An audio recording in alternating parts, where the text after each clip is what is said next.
Yo, what's going, guys? It's me, Jay. Sad news to report today on the death of uh, Broadway composer, Broadway legend, writer, the mastermind or one of the masterminds behind the West Side Story, 1961 classic, and a lot of other Broadway play movies. But I remember him most from West Side Story.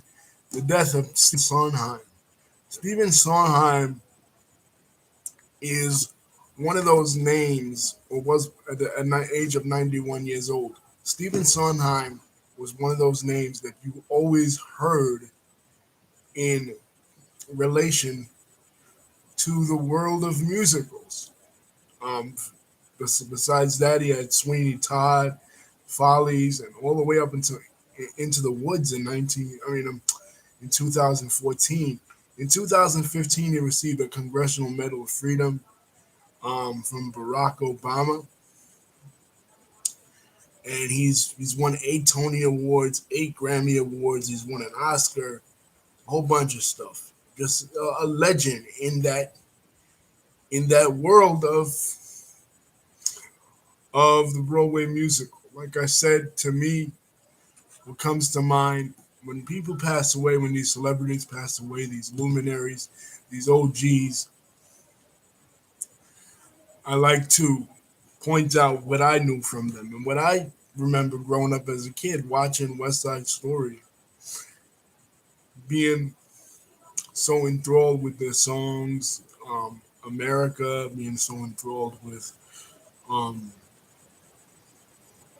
songs like Tonight, and just how it captured the essence of what the gang life was in 1950s New York. And like I said, he's done other things, but that is the one I remember. And it's crazy to think of because the movie, the remake that Steven Spielberg is putting out, is coming out um, next month. So yeah, Stephen Sondheim.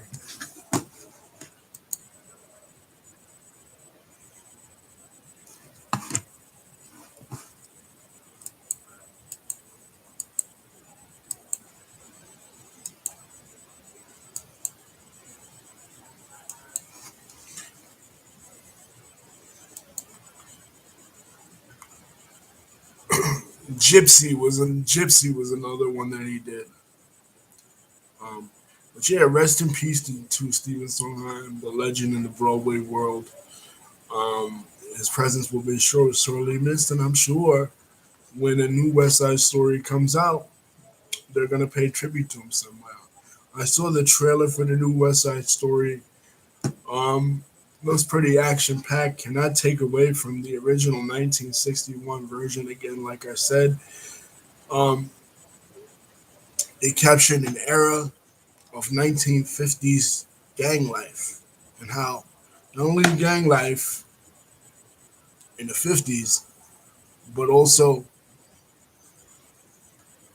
racial tension between uh, the white gang of the Jets and the Puerto Rican gang of the Sharks, because that time there was undergoing a transition between um, white people were moving out of the neighborhood and Puerto Ricans and African Americans were moving into the neighborhood in real life.